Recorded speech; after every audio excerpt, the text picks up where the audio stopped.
Good morning to all of you. This is today the Hindu newspaper analysis session. Today we will discuss mainly four issues. The first issue is related to three language controversy in Tamil Nadu. The second issue is related to POCSO Act, and the third issue is related to India-US defense ties.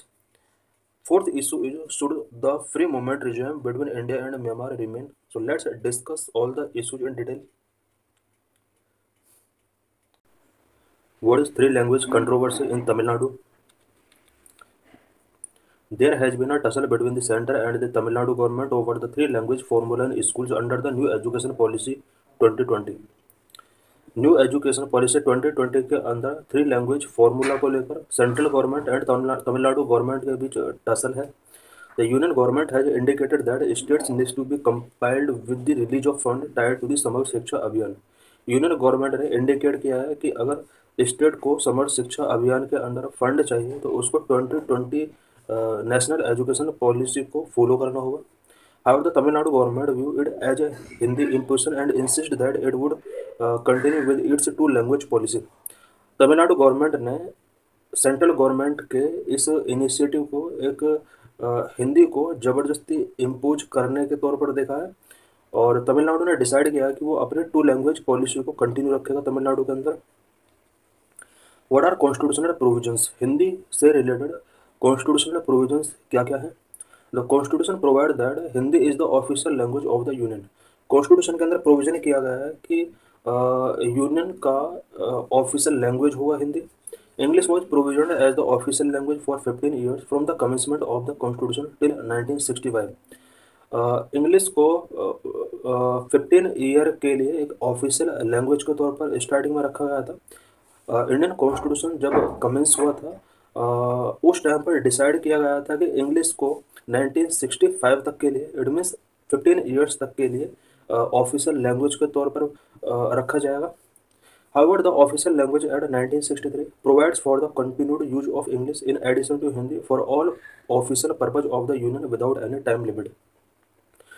इसके बाद 1963 में official language act आता है.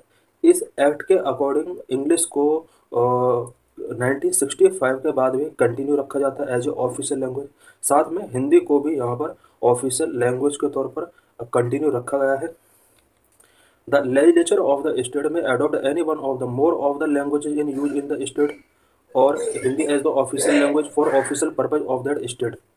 State legislature चाहे तो वो अपने state के किसी भी लैंग्वेज को हिंदी के साथ साथ ऑफिशियल पर्पज के लिए यूज कर सकता है. Further, the Constitution provides that it shall be the duty of the Union to promote the spread of the Hindi language so that it may serve as a medium of expression for all the elements of the composite culture of India. Indian constitution के अंदर ये provision किया गया है कि union government की duty होगी कि वो हिंदी लैंग्वेज के स्प्रेड को प्रमोट करे एंड इंडिया के कंपोजिट कल्चर के एलिमेंट को एक्सप्रेशन के लिए यहाँ पर हिंदी को एक मीडियम के तौर पर यूज किया जा सकता है. What is the three language policy? The three language formula was first introduce in the national education policy of 1968. पहली बार नेशनल एजुकेशन पॉलिसी 1968 के अंदर थ्री लैंग्वेज फार्मूला को इंट्रोड्यूस किया गया था. This policy and the official language resolution 1968 mandate the teaching of Hindi as a language in non Hindi speaking state. National education policy 1968 and official language resolution 1968 mandate करता है कि India में जितने भी नॉन हिंदी स्पीकिंग स्टेट हैं उन स्टेट के अंदर भी हिंदी के टीचिंग को यहाँ पर मैंडेट किया गया है. There were protest against this provision in Tamil Nadu and it has steadfastly follow its two language policy of teaching Tamil and English in its government school. National education policy 1968 and official language resolution 1968 का तमिलनाडु के अंदर सबसे पहले protest किया जाता है और तमिलनाडु में तमिल एंड इंग्लिश लैंग्वेज को यहाँ पर टीचिंग कराया जाता है. जैसे यहाँ पर थ्री लैंग्वेज का फॉर्मूला फॉलो किया गया है. इनमें से यहाँ पर हिंदी को इन्होंने रिमूव करने की कोशिश की है और टू लैंग्वेज पॉलिसी को तमिलनाडु ने फॉलो किया है. The National Education Policy 2020 has retained the three language formula albeit with the key difference that it does not impose any language on any state. National education policy 2020 ने भी three language formula को retain किया हुआ है, but यहाँ पर जो थोड़ा चेंज हुआ है वो ये हुआ है कि अब किसी भी स्टेट के अंदर किसी पर्टिकुलर लैंग्वेज को इम्पोज सेंट्रल गवर्नमेंट नहीं कर सकते। It specifies that the languages to be learn will be the choice of state, regions and the student so long as at least three of the language are native to two of the three language are native to India. National education policy 2020 के अंदर ये specify किया गया है कि कौन सा state या रीजन या स्टूडेंट कौन सी लैंग्वेज लर्न करना चाहते हैं, ये उनकी चॉइस के ऊपर डिपेंड है। बट थ्री लैंग्वेज में से टू लैंग्वेज इंडियन नेटिव होना जरूरी है। इशू विद इंग्लिश लैंग्वेज के साथ क्या इशू है? While English is not a native language, its proficiency has helped us to becoming globally competitive in various services industries. English native language नहीं है, but English में प्रोफिशिएंसी हमारे Indians के लिए इसलिए ज़रूरी है बिकॉज हमें ग्लोबल कॉम्पिटिटिव के साथ रनिंग करना है और वेरियस सर्विस इंडस्ट्रीज के लिए इंग्लिश बहुत ही नेसेसरी है। India is a multilingual country and the objective of learning more Indian language is in school is desirable. India एक मल्टीलैंग्वेज कंट्री है और यह यही वजह है कि इंडिया के स्कूल्स में वेरियस इंडियन लैंग्वेज को टीचिंग कराया जाना चाहिए। Annual status of education research conducted by NGO Pratham. NGO Pratham के द्वारा time to time annual status of education research ASER conduct कराया जाता है। इसकी कुछ की फाइंडिंग्स हैं यहाँ पर। Poor foundational numeracy skill, the report of 2022 indicate that close to 60% of student in class fifth could not read a class second level text. Pratham की एक रिपोर्ट के अकॉर्डिंग यहाँ पर क्लास फिफ्थ के 60% स्टूडेंट ऐसे हैं जो सेकंड लेवल के टेस्ट को रीड नहीं कर सकते। The report of 2023 reveal that 25% of youth in the age group of 14 to 18 years could not read a class second level text fluently in their regional language. इसी survey के according 14 to 18 years के बीच के 25% student ऐसे हैं जो class second level की text book को regional language में फ्लुएंटली नहीं पढ़ सकते। More than 40% of this age group could not read sentence in English. 14 to 18 years के अबाउट 40% चिल्ड्रन ऐसे हैं जो इंग्लिश सेंटेंस को प्रॉपरली रीड नहीं कर सकते। ये यहाँ पर इंडिया की एजुकेशनल सिचुएशन यहाँ पर शो की गई है।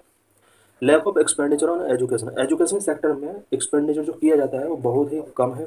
In 2022 total revenue expenditure on elementary education estimated at rupees 3.03 lakh crore, 15% spend by centre while 85% spend by state.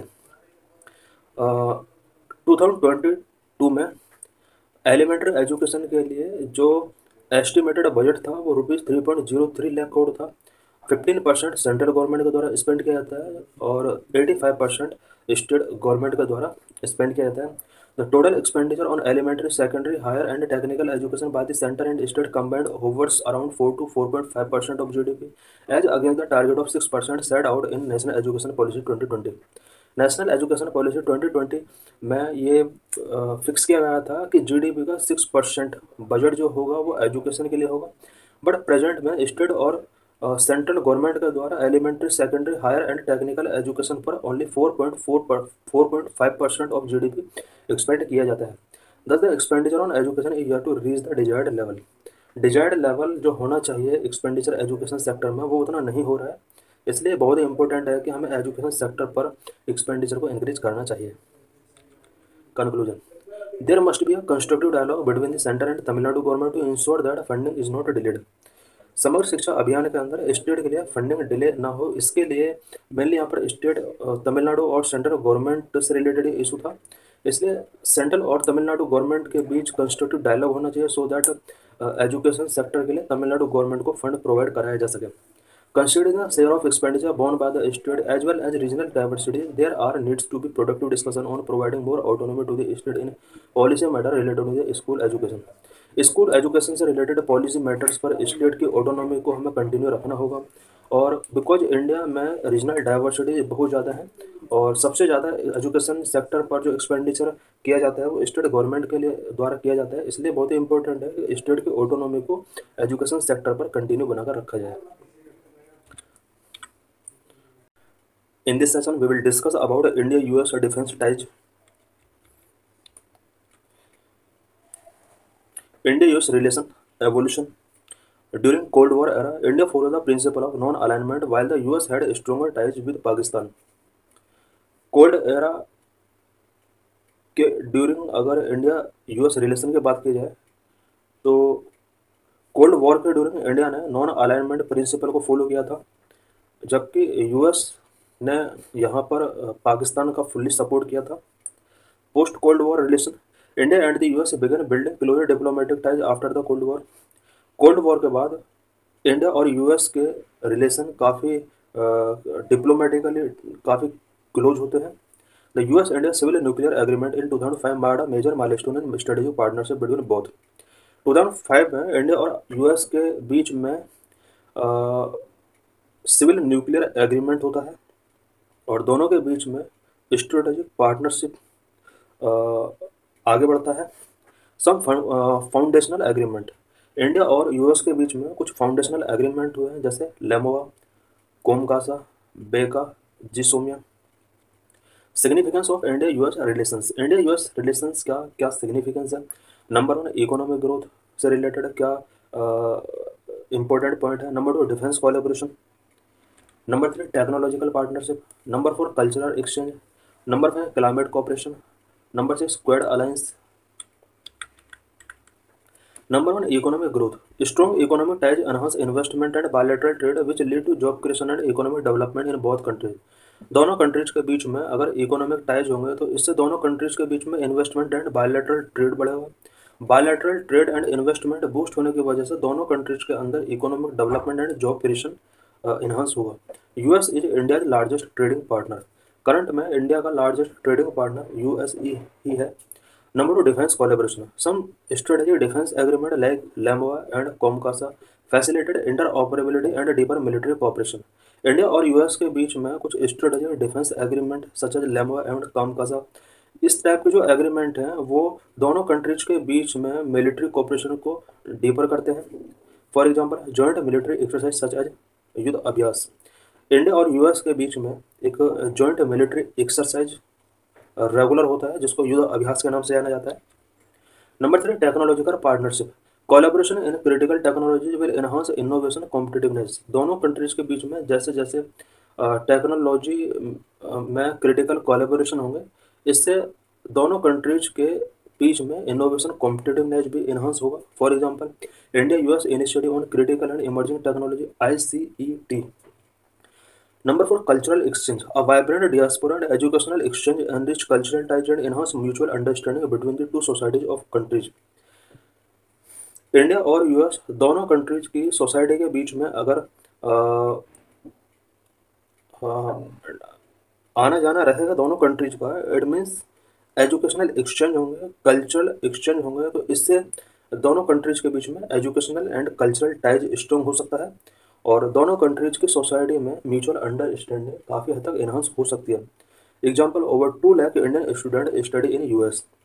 India के अबाउट 2 लाख से ज़्यादा स्टूडेंट यूएस में स्टडी कर रहे हैं। Number 5 climate cooperation. Joint effort in addressing climate change will strength global environmental governance and sustainable development initiatives. दोनों countries के बीच में क्लाइमेट को लेकर अगर जॉइंट एफर्ट होंगे तो इससे global environmental governance and sustainable development initiative strength हो सकते हैं। For example US and India clean energy partnership. Clean energy के लिए यूएस और इंडिया ने दोनों पार्टनरशिप किया है। Number 6 quad alliance. The quadrilateral security dialogue enhance regional security cooperation promoting democratic values and addressing challenges in Indo Pacific. Quadrilateral security dialogue, quad India और US दोनों इसके पार्टनर हैं और क्वाड की वजह से regional security cooperation and democratic values काफ़ी हद तक कंट्रीज में प्रमोट हो रहे हैं। इंडो पैसिफिक रीजन में जो भी चैलेंजेज हैं क्वाड के थ्रू इन्हें काफ़ी हद तक एड्रेस किया जा सकता है। For example the Quad's initiative in vaccine distribution and maritime security. Quad countries ने maritime security and vaccine distribution के लिए यहाँ पर वेरियस इनिशिएटिव्स टेकिंग किए। India US defence relation. India और यूएस के बीच में डिफेंस रिलेशन का हिस्ट्री क्या रहा है। 2005 strategic dialogue were initiated which lead to deeper engagement between US and India. India और यूएस के बीच एंगेजमेंट तब डीपर होते हैं जब पहली बार 2005 में दोनों कंट्रीज के बीच में स्ट्रेटेजिक डायलॉग इनिशिएट होते हैं। 2016 the United States designated India as a major defence partner enhancing access to advance technology and collaboration. 2016 में यूएस के द्वारा इंडिया को मेजर डिफेंस पार्टनर के तौर पर डेजिग्नेट किया गया और इसके थ्रू इंडिया में एडवांस टेक्नोलॉजी एंड कोलैबोरेशन को यूएस के द्वारा एक्सेस किया गया। 2016-18 the US and India signed several important agreement between 2016 and 18 such as LEMOA, COMCASA, BECA, GSOMIA. 2016 और 18 के बीच में यूएस और इंडिया के द्वारा वेरियस एग्रीमेंट साइन किए गए such as number 1 LEMOA. LEMOA means logistics exchange memorandum of agreement. It facilitated mutual logistic support between both countries. LEMOA के थ्रू दोनों कंट्रीज के बीच में म्यूचुअल लॉजिस्टिक सपोर्ट प्रोवाइड कराया जा सकता है। नंबर 2 कोमकासा में communication compatibility and security agreement facilitated secure communication between US and Indian militaries for interoperability। India और यूएस के मिलिट्रीज के बीच में इंटरऑपरेबिलिटी के लिए मिलिट्रीज के बीच में कम्युनिकेशन कोमकासा के थ्रू किया जा सकता है। यहाँ पर कॉम का मीनिंग जो है वो कम्युनिकेशन है। Number 3 BECA means basic exchange and cooperation agreement. This allow sharing of geospatial intelligence for enhanced military precision and navigation. BECA basic exchange and cooperation agreement, ये जो इनिशिएटिव है ये दोनों कंट्रीज के बीच में जो स्पेशल इंटेलिजेंस प्रोवाइड करने में एक इम्पोर्टेंट रोल प्ले करते हैं so that military precision and navigation को एनहांस किया जा सके। Number 4 GSOMIA general security of military information agreement protect the exchange of information also fostering intelligence collaboration. GSOMIA exchange of information को protect करता है and साथ ही इंटेलिजेंस कोलैबोरेशन को फोस्टर करता है। 2018 for easier access to US military technology India receive strategic trade authorisation tier 1 status in 2018। 2018 में India ने यूएस से STA-1 स्ट्रेटेजिक ट्रेड ऑथराइजेशन यहाँ पर रिसीव किया so that US military technology को इजीली तरीके से एसेस किया जा सके। 2+2 minister dialogue was also establish to deepen strategic cooperation.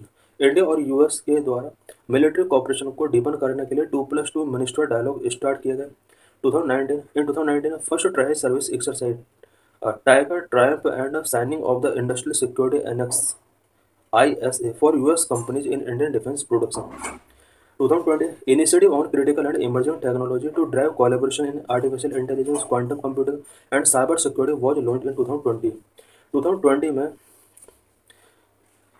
India और यूएस के बीच में ICAT initiative on critical and emerging technology start किया गया so that artificial intelligence, quantum computing and cyber security को ड्राइव किया सके। 2021 maritime information sharing technical arrangement MISTA was establish in 2021 to improve maritime domain awareness. Maritime domain awareness को increase करने के लिए, improve करने के लिए दोनों कंट्रीज के बीच में मिस्टा इस्टेब्लिश किया गया 2021 में। 2021-22 progress in major equipment deal including F414 fighter jet engines and MQ-9B sky guardian drone. 2021-22 में कुछ मेजर इक्विपमेंट डील यहाँ पर साइन किए जाते हैं such as F414 fighter jet engine से related and MQ-9B sky guardian drone से related यहाँ पर कुछ इक्विपमेंट डीलिंग की जाती है। 2023 India US defence acceleration ecosystem INDUS X under ICAT was launched in 2023 to foster collaboration among defense companies, investors and research institutions। Defence companies, investors and research institutions के बीच में collaboration को poster करने के लिए इंडिया और US के बीच में 2023 में इंडस एक्स लॉन्च किया गया था। Indus x means India US acceleration ecosystem. Challenges in India US relation, India और यूएस के बीच जो रिलेशंस हैं उसके बिफोर कुछ चैलेंजेस हैं such as number 1 trade imbalance से रिलेटेड चैलेंज है, डाटा प्राइवेसी कंसर्न से रिलेटेड चैलेंज है, डिफेंस प्रोक्योरमेंट हर्डल्स से रिलेटेड कुछ चैलेंज है, इंटेलेक्चुअल प्रॉपर्टी राइट्स से रिलेटेड चैलेंज है, वीजा रेस्ट्रिक्शन से रिलेटेड, जो स्पेशल डिफरेंस से related. Number 1 trade imbalance cause friction affecting agriculture and manufacturing sectors. India और यूएस के बीच में कुछ ट्रेड इम्बैलेंस हैं जिसकी वजह से दोनों कंट्रीज के बीच में time to time friction news में हम देखते रहते हैं। और इस ट्रेड इम्बैलेंस की वजह से एग्रीकल्चर एंड मैन्युफैक्चरिंग सेक्टर काफ़ी हद तक अफेक्ट होता है। US concern over India tariff on various agriculture product have led to trade dispute. Because India ने यूएस के कुछ एग्रीकल्चर प्रोडक्ट पर हाई टैरिफ इम्पोज किया हुआ है, और यूएस इस चीज़ को लेकर बहुत ज़्यादा कंसर्न है। और यही वजह है कि दोनों कंट्रीज के बीच में ट्रेड डिस्प्यूट बहुत ज़्यादा होते हैं। प्रेजेंट में डोनाल्ड ट्रंप ने इसी को एक इशू भी बनाया हुआ है। Number 2, data privacy concern. Both countries have different approaches to data protection and cross border data. दोनों कंट्रीज के बीच में data protection and cross border data को लेकर कुछ डिफरेंस है। US wants free data flow while India emphasise data localisation for privacy. US चाहता है कि डाटा का फ्री फ्लो होना चाहिए, जबकि इंडिया चाहता है कि प्राइवेसी को इम्पोर्टेंस दिया जाना चाहिए। Number 3, defence procurement hurdles. Disagreement and bureaucratic delay slow defence collaboration. दोनों कंट्रीज के बीच में डिसएग्रीमेंट या ब्यूरोक्रेटिक डिले की वजह से डिफेंस कोलेबोरेशन काफ़ी डिले हो रहे हैं। For example, delay in finalising the predator drone detector deal, predator drone deal, जो कि अभी तक फाइनलाइज नहीं हुआ है। Number 4, intellectual property rights. Disagreement over intellectual property protections specifically in pharmaceutical impact trade negotiations. India और यूएस के बीच में इंटेलेक्चुअल प्रॉपर्टी प्रोटेक्शन से रिलेटेड कुछ डिसएग्रीमेंट है, स्पेसिफिकली फार्मास्यूटिकल सेक्टर में, जो कि ट्रेड नेगोशिएशंस को इम्पैक्ट करता है। Number 5, visa restrictions. State visa regulations particularly for H-1B visa limit Indian IT professionals mobility who affect the tech industry। Because US ने वीज़ा रेगुलेशंस को काफ़ी स्ट्रिक्ट किया है, स्पेशली इसमें H-1B वीज़ा काफ़ी इससे रिलेटेड रेगुलेशंस स्ट्रिक्ट किए हैं, जो कि इंडियन आईटी प्रोफेशनल्स की मोबिलिटी को कहीं ना कहीं लिमिट करता है, स्पेशली जो प्रोफेशनल टेक इंडस्ट्री से जुड़े हुए हैं। Number 6, Jio political difference. Diverging views of both countries on Iran, Russia and other regional countries sometimes challenge bilateral strategic cooperation। India और यूएस के जो अप्रोच है ईरान को लेकर, रसिया को लेकर या अदर रीजनल कॉन्फ्लिक्ट को लेकर, ये कहीं ना कहीं बायलैटरल स्ट्रेटेजिक कोऑपरेशन में कुछ इश्यूज क्रिएट करते हैं। This issue is related to free movement regime between India and Myanmar. Should the free movement regime between India and Myanmar remain? What is free movement regime? In northeast India, there are many ethnic groups such as Mizo, Chin, Kuki that inhabit both sides of India-Myanmar border and share strong community and familial ties. North east India में many ethnic groups such as Mizo, Chin, Kuki inhabit करते हैं, specially India Myanmar border के both side में ये community belong करती है। And ये सभी कम्युनिटी के पीपल फैमिलियल टाइज है इनका। कुछ लोग इंडिया की तरफ से म्यांमार बॉर्डर आउट करके पहुंचते हैं और कुछ लोग उधर से इधर आते हैं, और इनके फैमिली रिलेशंस दोनों तरफ हैं। Recognize these ethnic interactions, the government of both countries instituted a free movement regime (FMR) after independence for people living within 40 km on either side of India-Burma border, which was subsequently reduced to 16 km। Because in सभी ethnic group के family members दोनों side हैं, और interaction को recognise करने के लिए independence के बाद इंडिया और म्यांमार दोनों कंट्रीज ने फ्री मूवमेंट रिजाइम इंस्टीट्यूट किया था। स्टार्टिंग में ये बॉर्डर के 40 किलोमीटर दायरे में रहने वाले पीपल के लिए था, बाद में इसको रिड्यूस करके 16 किलोमीटर इसका लिमिट सेट कर दिया गया। The free movement regime allow people in the designated areas to move across the border without any paperwork such as visas। Free movement regime के अंडर इंडिया और म्यांमार बॉर्डर पर 40 kilometre, जिसको बाद में 16 kilometre कर दिया गया, इस लिमिट के अंदर रहने वाले पीपल के लिए किसी वीज़ा की ज़रूरत नहीं है, पेपर वर्क की ज़रूरत नहीं होती है, और दोनों कंट्रीज के लोग आपस में बॉर्डर क्रॉस कर सकते हैं। Additionally, a wide range of economic activities such as border huts were established to encourage local cross-border trade and promote livelihood। दोनों कंट्रीज ने इकोनॉमिक एक्टिविटीज को वाइड करने के लिए कुछ बॉर्डर हट्स बनाए बॉर्डर एरियाज में, और साथ में लोकल क्रॉस बॉर्डर ट्रेड को इनकरेज करने के लिए एंड लाइवलीहुड को प्रमोट करने के लिए कुछ यहाँ पर बॉर्डर हट्स टाइप के इनिशिएटिव टेकिंग किए गए। In Manipur, there are concerns that the influx of refugees is disturbing the fragile ethnic balance and has become an important variable in Meitei-Kuki conflict. Manipur के अंदर रिफ्यूजीज का Myanmar के side से बहुत ज़्यादा इन्फ्लक्स हुआ है।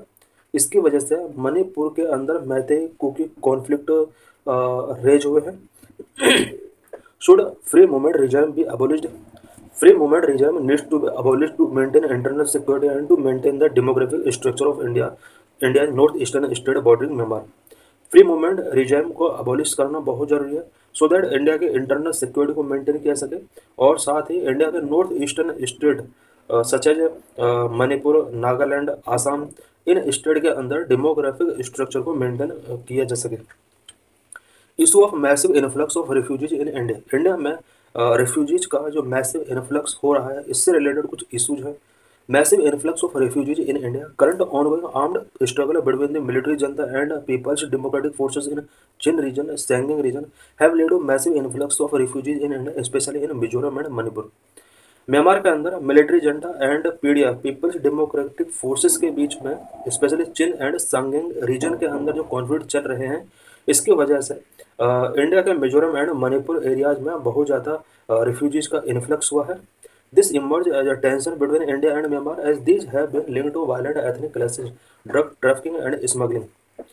मैसिव इन्फ्लक्स की वजह से इंडिया और म्यांमार के बीच रिलेशंस कुछ टेंशनाइज हुए हैं बिकॉज म्यांमार साइड से कुछ ड्रग ट्रैफिकिंग एंड स्मगलिंग से रिलेटेड इंसिडेंट यहाँ पर शो हुए हैं।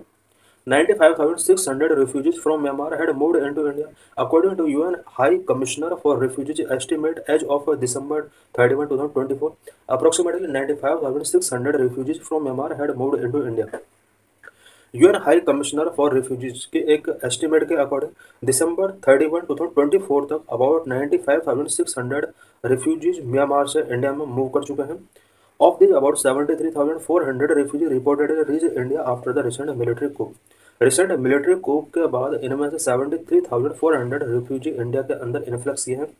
पोरस बॉर्डर और डिफिकल्टी, इंडिया और म्यांमार के बॉर्डर इशूज के बीच में एक पोरस बॉर्डर का होना भी एक बहुत बड़ा रीजन है। Due to porous border it is difficult to accurately estimate the number of Myanmar refugees in India. India के अंदर कितने रिफ्यूजीज म्यांमार की तरफ से मूव किए हैं इसको एक्यूरेटली तरीके से एस्टिमेट करना बहुत ही डिफिकल्ट है बिकॉज इंडिया और म्यांमार का जो बॉर्डर है वो काफ़ी पोरस बॉर्डर है। हम देख सकते हैं कि इंडिया और म्यांमार का जो बॉर्डर है वो बहुत ज़्यादा पोरस है। The influx of Myanmar refugees has generated diverse response in India north eastern state. जिस तरह से म्यांमार की तरफ से रेफ्यूजीज इंडिया में इन्फ्लक्स कर रहे हैं, इंडिया के नॉर्थर्न स्टेट का डाइवर्स रिस्पॉन्स हम देख रहे हैं। बहुत ज़्यादा प्रोटेस्ट हो रहे हैं इनके against. Considerable empathy for the refugees by north eastern. In Mizoram, various civil society organizations and the state government have shown considerable empathy for refugees due to their shared ethnic identity. Because ये जो Myanmar की तरफ से जो influx हुआ है in people का India के कुछ पीपल के साथ एथनिक आइडेंटिटी शेयर करते हैं। यही वजह है कि मिजोरम में कुछ civil society organisations and state government इन रिफ्यूजीज को लेकर कुछ इम्पैथी शो कर रहे हैं। इट मीन्स ये भी चाहते हैं कि म्यांमार के अंदर से कुछ रिफ्यूजीज इंडिया के अंदर आकर अपने आप को प्रोटेक्ट करें। तो ये भी एक बहुत बड़ा चैलेंज है इस रिफ्यूजी इशू को सॉल्व करने के लिए। Disturbing the phrasal ethnic balance इन मणिपुर, मणिपुर के अंदर एथनिक बैलेंस काफ़ी डिस्टर्ब हो चुका है। इन Manipur there are concern that the influx of refugees is disturbing the phrasal ethnic balance and has become an important variable in the मैती-कुकी conflict. Manipur के अंदर refugees का जिस तरह से बहुत ज़्यादा इन्फ्लक्स हुआ है इसकी वजह से मणिपुर के अंदर अपना एथनिक बैलेंस काफ़ी फ्रेजाइल डिस्टर्ब हो चुका है। एंड मैती-कुकी कॉन्फ्लिक्ट जो हो रहा है ऐसा माना जा रहा है कि इसके लिए रूट कहीं ना कहीं म्यांमार से होने वाला मैसिव इन्फ्लक्स ही है। व्हाट इज अर्जेंट रिक्वायरमेंट, इसके लिए हमें क्या इनिशिएटिव टेकिंग करने होंगे। Number 1, need to arrest consolidation of unhealthy relationship. Unhealthy relationship जो इंडिया और म्यांमार के बीच में हो रहे हैं इसको हमें कंट्रोल करना होगा। To ensure peace in the region, the consolidation of unhealthy relationship between Indian insurgent group and armed group across the border need to be arrested. For this, it is imperative to engage various ethnic organizations in Myanmar. Myanmar के अंदर जो various ethnic organisations हैं उनके साथ हमें engage करना होगा और Indian insurgent group and armed forces के साथ हमें रिलेशनशिप को और साथ ही म्यांमार की तरफ से जो भी ये पॉलिटिकल लीडर्स हैं उनके साथ हमें रिलेशनशिप को बेटर करना होगा। Number 2, need to provide humanitarian relief. There is also an urgent need to provide increased humanitarian relief and in long run develop healthcare and educational infrastructure in Myanmar near to border with Manipur and Mizoram in India. हमें यहाँ पर जो refugee का influx हो रहा है India की तरफ, हमें ह्यूमैनिटेरियन रिलीफ इन्हें प्रोवाइड कराना होगा। साथ ही बॉर्डर एरियाज में इंडिया और म्यांमार दोनों कंट्रीज को रिफ्यूजीज के लिए हेल्थ केयर से रिलेटेड एंड एजुकेशनल इंफ्रास्ट्रक्चर से रिलेटेड कुछ इनिशिएटिव्स टेकिंग करने होंगे। Number 3, move toward a more federal democratic polity. India, in collaboration with the select neighbors of Myanmar, must nudge all the stakeholders in that country that to move towards a more federal democratic policy. India को चाहिए कि Myanmar और उसके एलिज country के साथ मिलकर कुछ ऐसा किया जाए म्यांमार के अंदर जिससे कंट्री के अंदर फेडरल डेमोक्रेटिक पॉलिटी को फिर से इस्टेब्लिश किया जा सके। Conclusion, Indian government should spend more resources to maintain border and economic growth in north eastern region. India को बॉर्डर एरियाज को मेंटेन करने के लिए एंड नॉर्थ ईस्टर्न रीजन के इकोनॉमिक ग्रोथ के लिए मोर रिसोर्स स्पेंड करना होगा। Long term border management practices in north east India should be to increase economic interaction with south east Asian countries.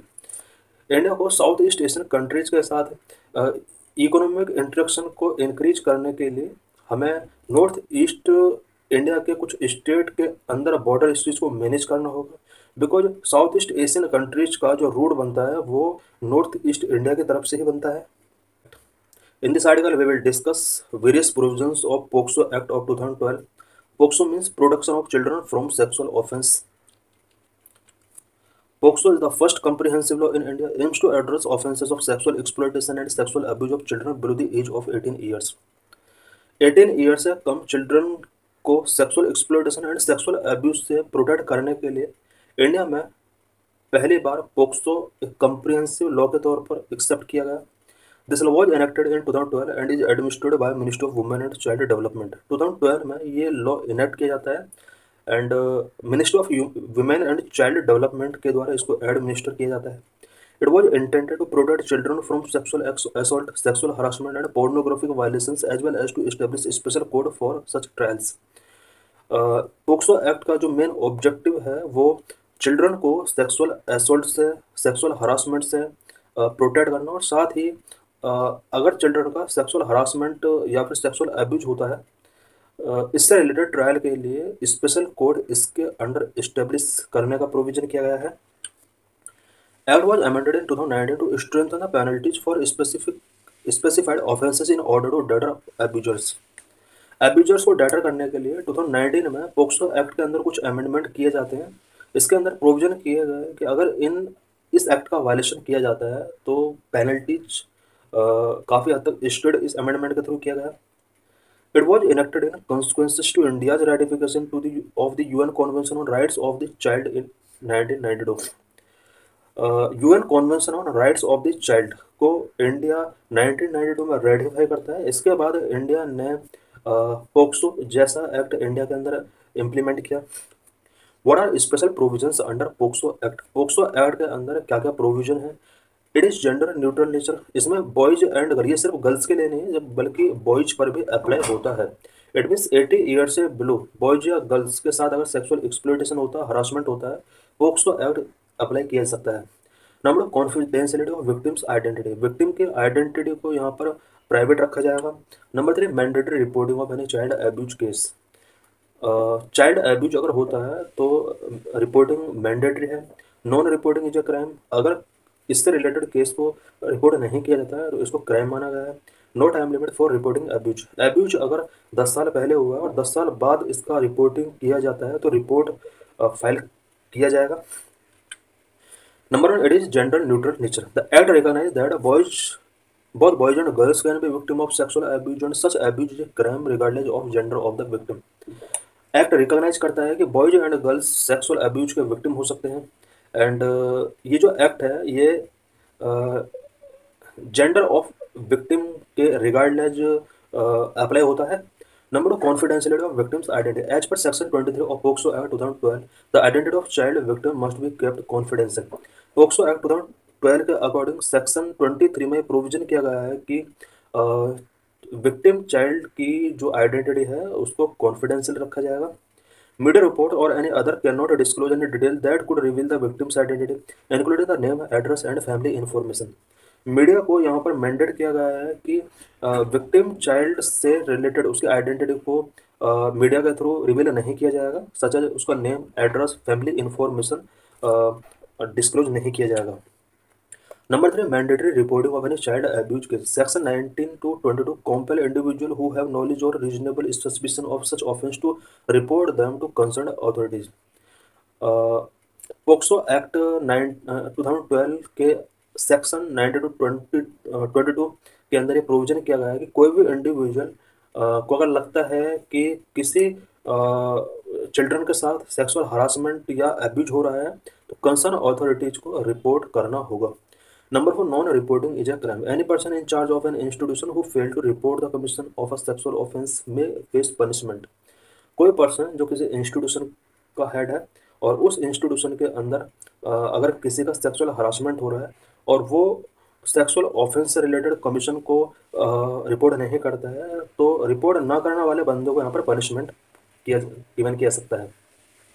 Number 5, no time limit for reporting abuse. A victim may report an offence at any time, even years after the abuse has occurred. Abuse अगर सालों पहले हुआ है और सालों बाद अगर report दर्ज कराई जाती है तो ये रिपोर्ट दर्ज करनी ही होगी. Challenges in better implementation of the POCSO act 2012 POCSO act 2012 के बेटर इम्प्लीमेंटेशन के ऊपर क्या क्या चैलेंजेस हैं. Number 1, lack of support to aggrieved person. Aggrieved person को जितना सपोर्ट की नीड होती है उतना सपोर्ट नहीं मिल पाता है सोसाइटी से. Number 2, insufficient POCSO code. India के अंदर पोक्सो कोड बहुत ही कम है, स्पेशल पब्लिक प्रोसिक्यूटर शॉर्टेज बहुत ज़्यादा है. Number 1, lack of support to aggrieved person. A critical lack in the implementation of the POCSO act 2012 is the absence of support person for victims. Victims के लिए support person का absence है India के अंदर और पोक्सो एक्ट 2012 के before ये एक क्रिटिकल लैक हम कह सकते हैं. The supreme court found that in 96% of POCSO cases victims were not provided necessary support throughout the legal process. Supreme court ने फाउंड किया कि 96% पोक्सो केसेस में विक्टिम को throughout the legal process उतना सपोर्ट प्रोवाइड नहीं कराया जाता जितना नेसेसरी है. A support person may be any person or organisation working in the field of child rights and child protection. Support किसी के द्वारा भी कराया जा सकता है, पर्सन के द्वारा भी सपोर्ट कराया जा सकता है, किसी ऑर्गेनाइजेशन के द्वारा भी इसको सपोर्ट कराया जा सकता है. पर्सन या ऑर्गेनाइजेशन जो child rights and child protection के फील्ड में वर्किंग है. Number 2, insufficient POCSO code. Not all district है पोक्सो कोड. इंडिया के ऑल डिस्ट्रिक्ट में पोक्सो कोड नहीं है. As of 2022 only 408 POCSO code were establish across 28 state as part of fast track special court scheme. India के अंदर fast track special court scheme के अंदर India के 28 state में ओनली 408 पोक्सो कोर्ट ही इस्टेब्लिश की गई थी. Number 3, special public prosecutor shortage. There is a lack of special public prosecutors specially trained to handle cases of POCSO. POCSO cases को handle करने के लिए स्पेशल पब्लिक प्रोसिक्यूटर इस्टेब्लिश किए गए बट इनका अभी उतना नंबर नहीं है जितना होना चाहिए. What is the status of crimes against children in India. India में चिल्ड्रन के अगेंस्ट जो क्राइम होते हैं उसका क्या स्टेटस है. According to the US based national centre for missing and exploited children, India currently account for maximum number of online child sexual abuse imaginary in the world followed by Thailand. US based national centre for missing and exploited children की एक report के according India में online child sexual abuse imaginary का number सबसे ज़्यादा है. उसके बाद थाईलैंड सेकंड नंबर पर आता है. Delhi top the list for the maximum child porn uploads followed by Maharashtra, Gujarat, UP and West Bengal. Child porn upload के मैटर में इंडिया का दिल्ली टॉप पर है. सेकंड नंबर पर महाराष्ट्र, थर्ड नंबर पर गुजरात एंड फोर्थ नंबर पर यूपी, फिफ्थ नंबर पर West Bengal. According to the National Crime Records Bureau report 2023, about 781 cases of creating or storing child porn were recorded in 2018. 2018 में about 781 cases porn videos creating storing से related record किए गए थे। ये 2023 का NCRB का data है। इन 2017 देयर वर 331 केसेस। 2017 में 331 केसेस पोर्नोग्राफी क्रिएटिंग या स्टोरिंग से रिलेटेड फाइल किए गए थे। थैंक्स।